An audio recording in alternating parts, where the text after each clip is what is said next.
யாருமே விலைக்கு வாங்க முன்வரவில்லை. கடைசியாக இறுதியாக காலகண்ட ஐயர் என்ற விலைக்கு வாங்கினார்.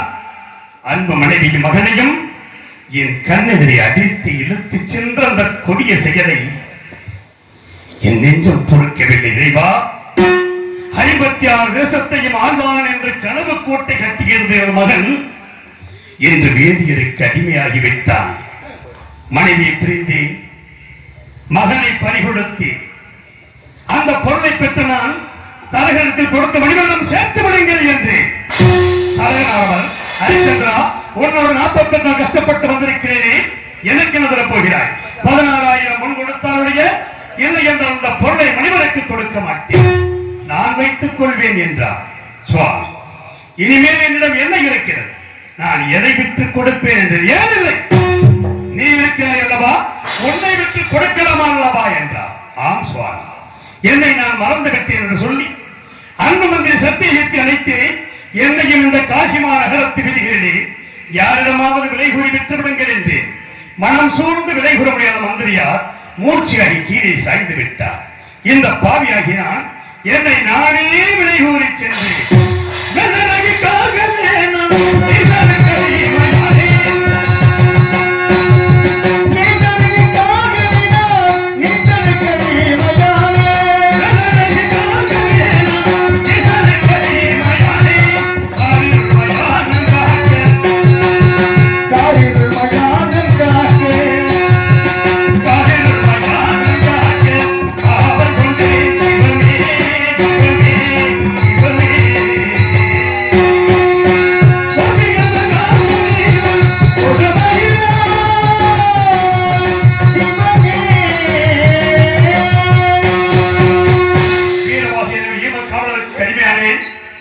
சுமக்க வைத்தார்.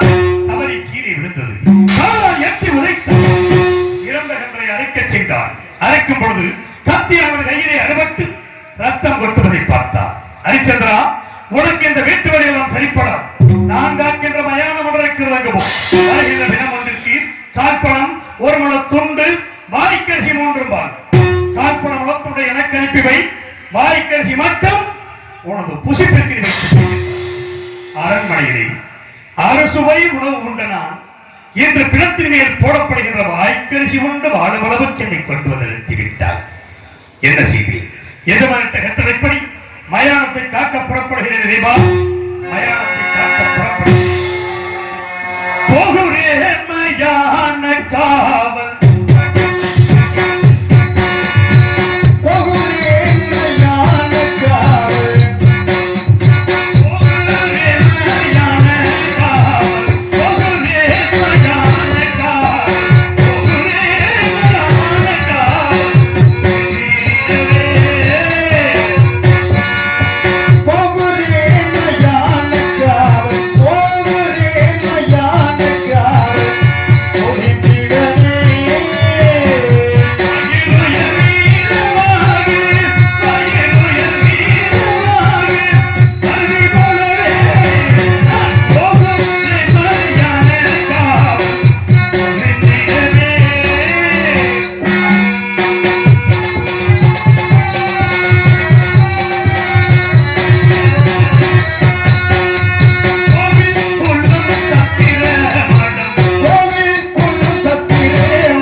எம்பெருமானுக்கு சொந்தமான மயானம் எங்கு இருக்கிறது தெரியவில்லை.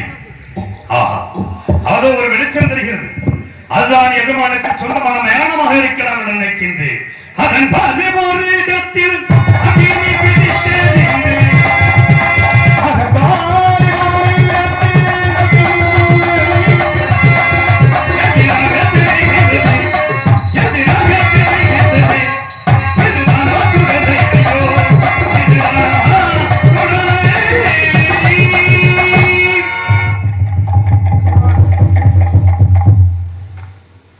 ஹரிச்சந்திரனாக நடித்து கொண்டிருக்கும் நடிப்பிசை வேந்தன் மதுரையைச் சேர்ந்த சமயகுருப்பு அவர்களுக்கு கிராமத்தின் சார்பாக பொன்னாடை போற்றி கௌரவிக்கப்படுகிறது.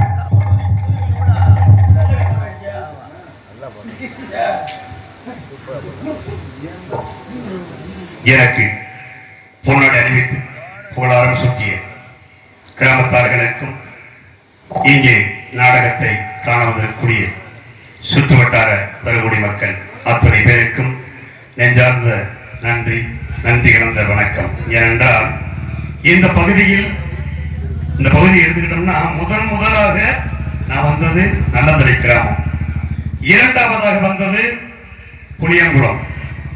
ஆனா இந்த ரெண்டு ஊரும் வருடம் எங்களுக்கு வாய்ப்பளித்து எங்களை கலை வளர மென்மேலும் பாடுபட்டுக் கொண்டிருக்கும் கிராமத்தார்கள் அத்தனை பேருக்கும் நெஞ்சார்ந்த நன்றி தெரிவித்து கலைப்பணி தொடங்குகிறேன். நன்றி, வணக்கம்.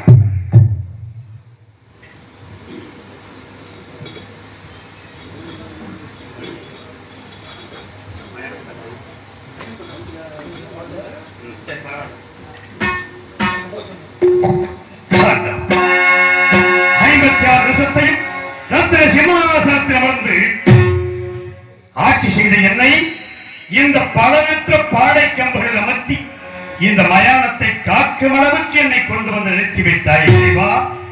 என்ன செய்தீர்? ஏன் எனக்கு இந்த நிலை இறைவா? ஏன் எனக்கு இந்த நிலை?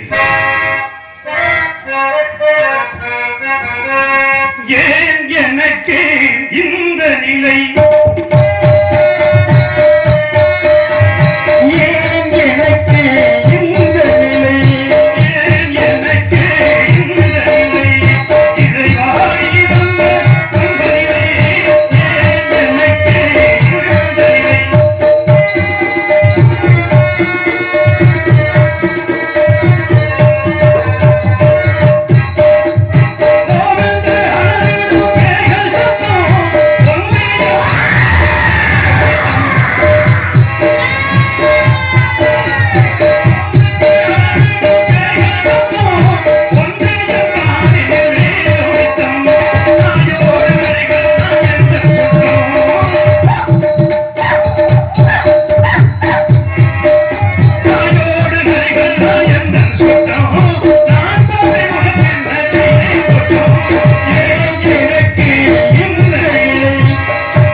ஏதோ ஒரு சத்தம் கேட்கிறது.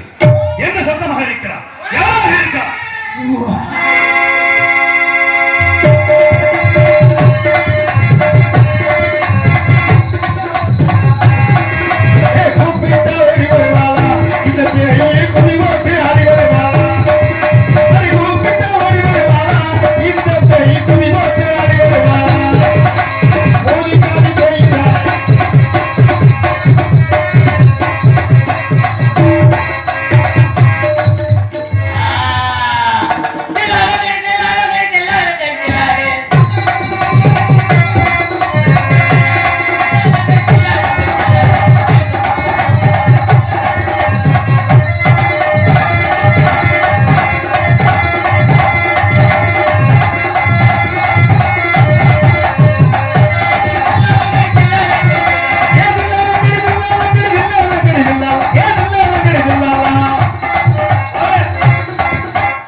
உங்களை பார்த்தா எனக்கு எப்படி வருது தெரியுமா?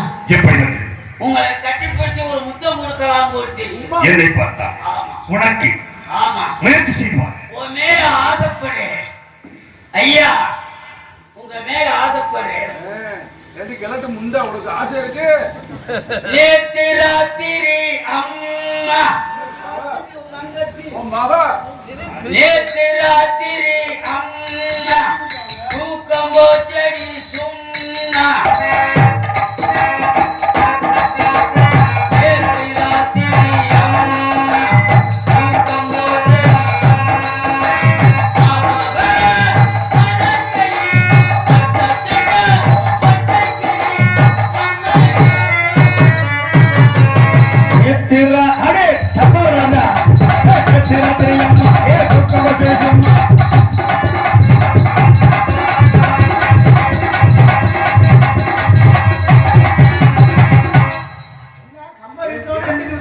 கிழட்டு முந்தா உனக்கு என்ன கம்பெனி விட்டுறீங்க? காதலிக்க நேரமில்லை காதலிக்கடா.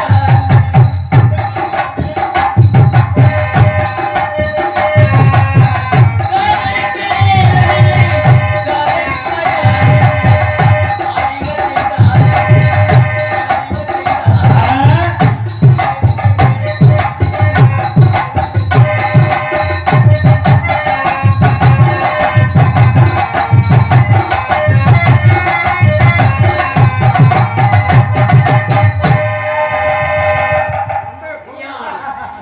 உனக்கு என்ன வேண்டும்?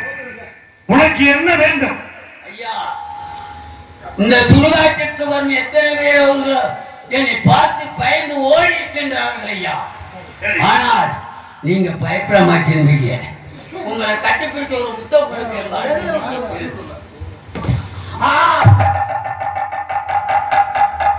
என்ன அக்கினி சுவாலை வீசுகின்றது?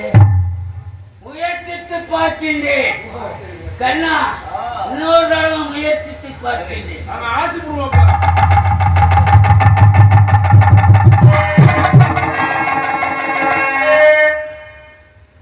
ஆத்தாடி கிட்ட நெருங்க முடியவில்லையே.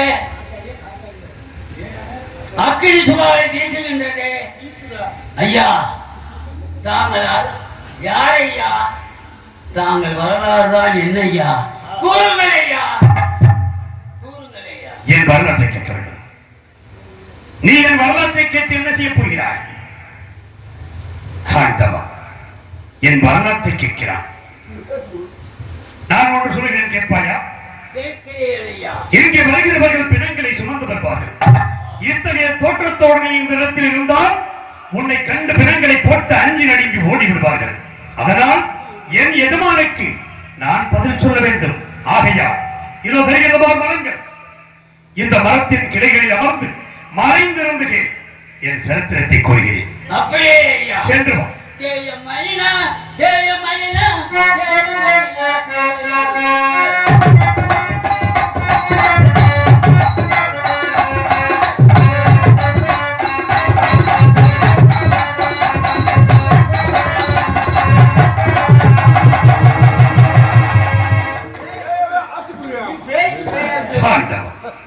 எத்தனையோ தெய்வீக சிந்தனை மனிதர்களாம் இருக்கும் பொழுது இறைவன் இந்த பேய்களை வைத்து என் கதையை கேட்க வைத்திருக்கின்றான். பேய்களிடத்தில் தான் என் கதையை சொல்ல வேண்டும் என்று இருந்தால் அதையும் சொல்லுகிறேன். கவனமாக கேளுங்கள். பிறந்தது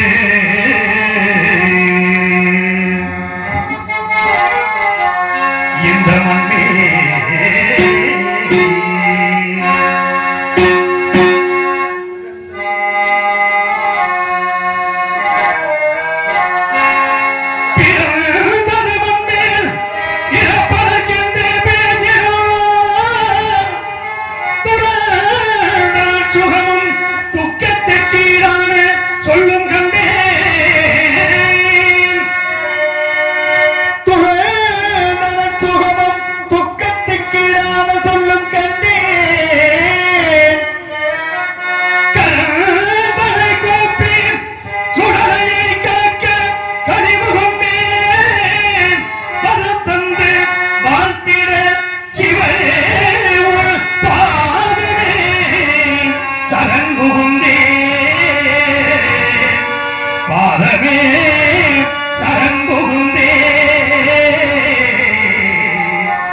யாரோ சொல்லுவா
என் கதையை இந்த பேய்களிடத்தில் சொல்ல வேண்டுமா? இதுதான் நீதியா? இதுதான் நீ செய்த தர்மமா இறைவா? இசையதே தர்மமா? இசையதே தர்மமா? இசையதே தர்மமா? ஜெகதீசாயமே தர்மமா?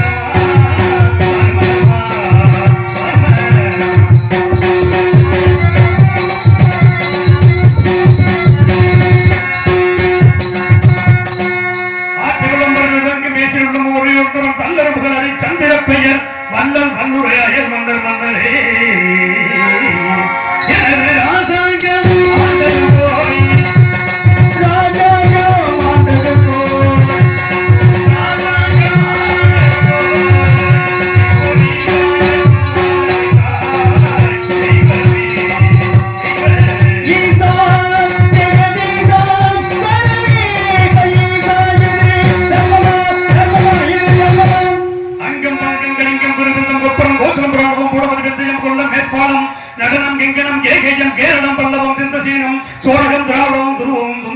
தீர்க்கமும் சோழியபுரம் வங்காளம் சிங்களம் கம்பீரம் பிராதகம் மானோபுரம் கொங்காசம் மலையாளம் காம்போசம் காந்தாரம் பாக்கியம் பாஞ்சாலம் கடாரம் என்ற நாட்டை நாம் ஆளும் போய்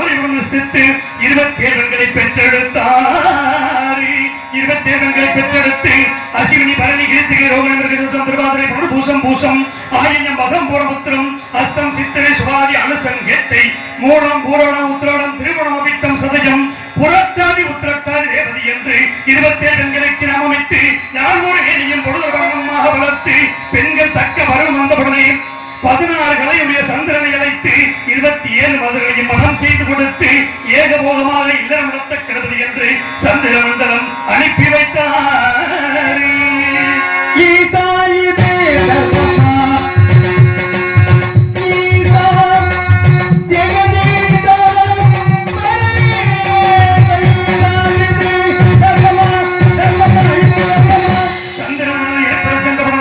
அழகிலே சிறந்த ஓவியம் மாத்திரம் என்பட்டு வாழ்ந்ததனால் மற்ற 26 மாதங்களும் மனம் மருந்தி தந்தையாகிய தக்க இடத்தில் வந்து வருகிற தக்க மண்டபத்தான் அப்படியா செய்தான். இப்பொழுது அவரது பூராக்கலையிலும் ஈனமாக போகட்டும் என்று சாபமிட்டார். சாபமிட்டவுடனே சந்திரன் சோரச கலைகள் அத்தனையும் இழந்து இருளில் மூழ்கினான். இருளை கண்ட மாதர்கள் மனம் மருந்தி தந்தையாக தக்களிடத்தில் வந்து நாயகனுக்கு அந்த இடத்துகளை போக்குங்கள் என்று சொல்ல மக்கள் மீது இரக்கம் கொண்ட தக்கன் மீண்டும் சந்திரனை அழைத்து இனி ஒரு பக்கம் கலைகள் தேயவும் மறுபக்கம் கலைகள் வளரவும் என்று சாப விமோச்சனம் கொடுத்து சந்திர மண்டலம் அனுப்பி வைத்தார். சந்திரன் சாபமிட்ட காரணத்தினால் 12 ஆண்டுகள் மழை இல்லாமல் சூரிய வெப்பம் சந்திர மண்டலத்தை அளாவ சந்திரன் சகிக்காது எங்கும் நீராட ஜலம் இல்லாததால் தன் பத்திரிமார்கள் 27 வருடங்கள் அழைத்து வந்து பூலோகத்தில் கவுதமரிசிகள் நீராடக்கூடிய திருக்குளத்தில் நீராடி சந்திர மண்டலம் சென்றார்கள்.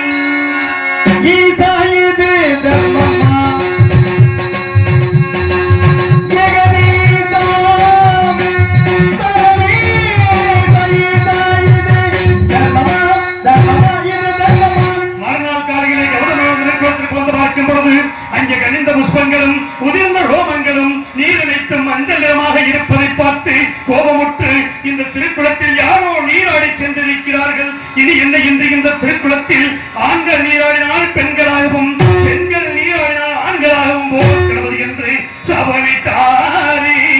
சாபத்தை அறியாத சந்திரன் மறுநாள் காலையில் தன் பத்திரிமார்கள் 27 பேரும் அழைத்து வந்து அந்த குளத்தின் கரையில் நிறுத்திவிட்டு முதலில் தான் மட்டும் இறங்கி நீராடி மூழ்கி இழந்தான். மூழ்கி எழுந்த சந்திரன் அழகிய பெண்ணுருவாக மாறி கரைக்கு வர பெண்கள் கண்டு மனம் மறந்து ஸ்ரீமன் நாராயண நோக்கி தவம் செய்ய தவத்திற்கு இறங்கிய மகாவிஷ்ணுவானவருக்கு வந்து பெண்ணுருவாய் இருந்த சந்திரனை பார்த்து அவரிடத்தில் கொஞ்சி பேசி மறைமுகமான சோழி வளத்தில் அழைத்து போய் கூட மகா பாலகனாகிய நான் பிறந்தே குழந்தையை என்னை தருகிற கடத்திவிட்டு பெண்ணுருவாய் இருந்த சந்திரனை மீண்டும் திருக்குளத்தில் மூழ்கும்படி செய்து சுய உருவை கொடுத்து சந்திர மண்டலம் அனுப்பி வைத்தார். அந்த மனத்திலே வசிக்கின்ற கவுதமரை அழைத்து குழந்தையை என்னை கொடுத்து இவன் மகா சத்தியவந்தன் சந்தானமின்றி பிரதாரம் வச்சிக்க மாட்டான், மெய்யென்றி பொய் சொல்ல மாட்டான், 56 தேசத்தையும் ஆடுகின்ற சக்கரவர்த்தியாக வருவான், திருச்சங்கராசன் வேட்டைக்கு வருவான், அவனிடத்தில் இவனை கொடு என்று உத்தரவு செய்து இவன் அறியாயி எனக்கும் சந்திரனுக்கும் பிறந்தபடியினால் இவனுக்கு அரிச்சந்திரன் என்று பெயரிட்டு அழைக்கும்படி சொல்லி சென்ற பேரையும் நான்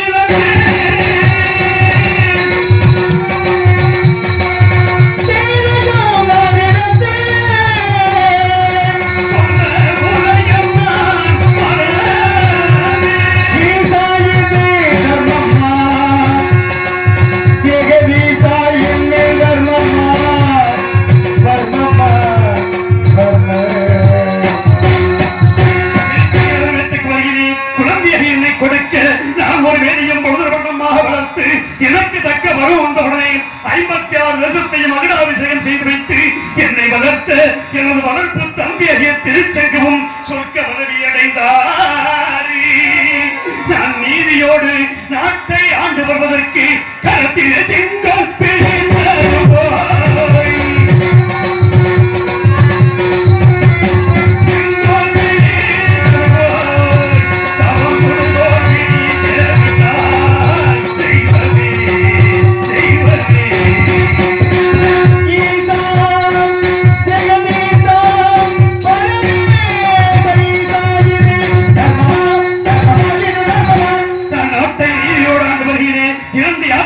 வந்தார்கள். எங்கெங்கு சென்றீர்கள், என்ன விசேஷம் கண்டீர்கள் கேட்டு கண்ணம்மா அவர்களே மதிய மகள் சந்திரபதி மாலை சூட மங்கையான சொல்ல அதே சமயம் சுயவர ஓடையம் வந்து சேர்ந்தது. உடனே ரதத்தை சுத்தப்படுத்தி கண்ணம்மா புறப்பட்டு சென்று செல்லும்படியிலே மருதம் முல்லை நெய்தல் குறிஞ்சி என்ற ரதங்களை கடந்து இந்த பாவியாகிய நான் பாலைவனமையாக பிரவேசித்து அங்கு காளிகதவின் ஆலயத்தை கண்ணுற்ற மாத்திரத்தில்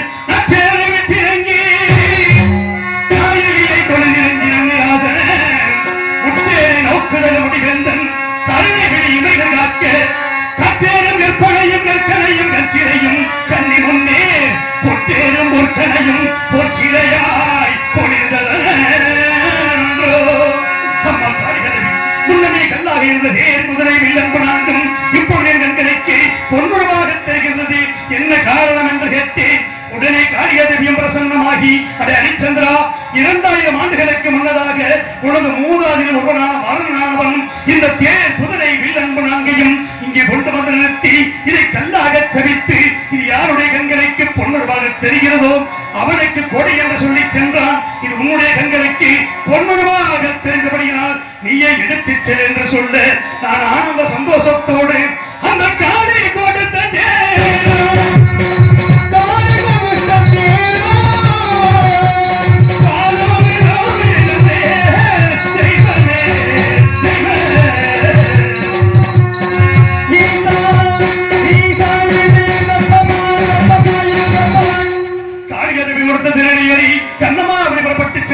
சுயவர மண்டபத்தை அடைந்து எனக்குரிய ஆசனத்தில் அமர்ந்திருந்து சந்திரமதியானவள் இது கலத்தில் மாலை ஏந்தி எல்முன் நோக்கி வர அவள் கலத்தில் மாங்கல்யம் பளீர் பளீர் பளீர். உடனே எனக்கு கோபம் வந்து மனிதய மன்னனை அழைத்து, மன்னா ஏற்கனவே திருமணம் அளித்துக் கொடுத்த இம்மாதுக்கு மீண்டும் சுயவரம் வைத்திருப்பது எங்களை எல்லாம் அவமானப்படுத்தவா என்று கேட்டேன். உடனே மனிதய மன்னன் மற்ற தேசத்து அரசர்களை பார்த்து, இந்த ஹரிச்சந்திர மன்னன் என் மகள்களத்தில் மாங்கல்யம் இருப்பதாக கூறுகின்றானே, உங்களுக்கு எல்லாம் தெரிகிறதா என கேட்க மற்ற தேசத்து அரசர்கள் எல்லாம் என்னை பார்த்து நகைத்தார்கள். ஆகாயத்தை நோக்கி அசிரிதி தோன்றி, அடே ஹரிச்சந்திரா, இவள் பிறக்கும் பொழுது மாங்கல்யத்தோடு பிறந்தவள். இந்த மாங்கல்யம் யாருடைய கண்களுக்கு தெரிகிறதோ அவன்தான் இவனை வணக்க தகுந்தவன். இது உன்னுடைய கண்களுக்கு பொன்னுருவாக தெரிந்தபடியினால் நீயே மனம் செய்து கொள், சந்தேகப்பட வேண்டாம் என்று சொல்ல நான் ஆனந்த சந்தோஷத்தோடு சந்திரபதியை மாலை சூடி கோசலை நாட்டை கழித்து சென்று நாங்கள் சந்தோஷமாக வாழ்ந்த காலத்தில் எனக்கோ ஆன்மகனை பெற்றெடுத்தார்.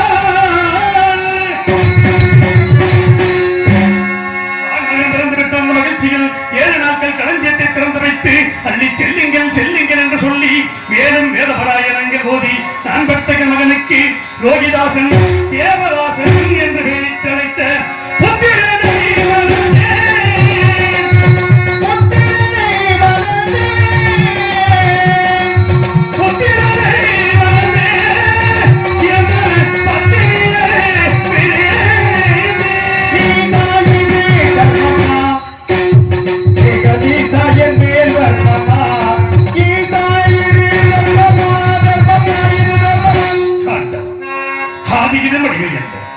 ஜாதியிலும் அடிமை அல்ல, பாதி நாளில் அடிமையாகி இந்த மயானத்தில் வந்து பரிதவிக்கும் முடிவை கொடுத்து விட்டாய் இறைவா.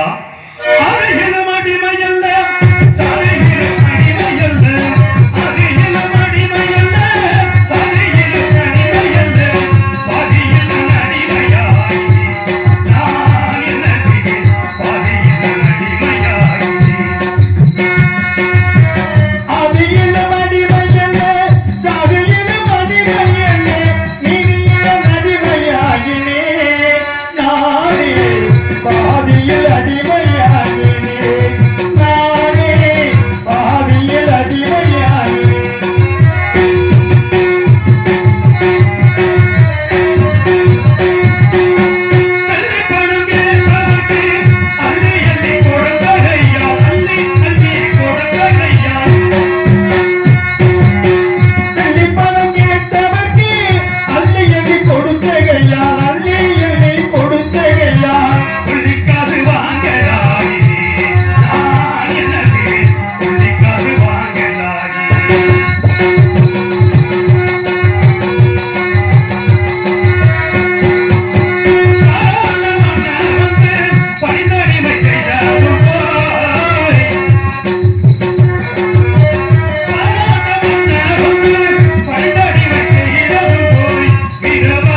ஐயோ ஆண்டவா, இந்த மயானக்கரை வந்தவுடன் அன்பு நண்பன் சத்தியத்தை மறந்து விட்டேன்.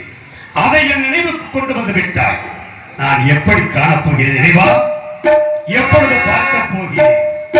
பச்சை கிளியானா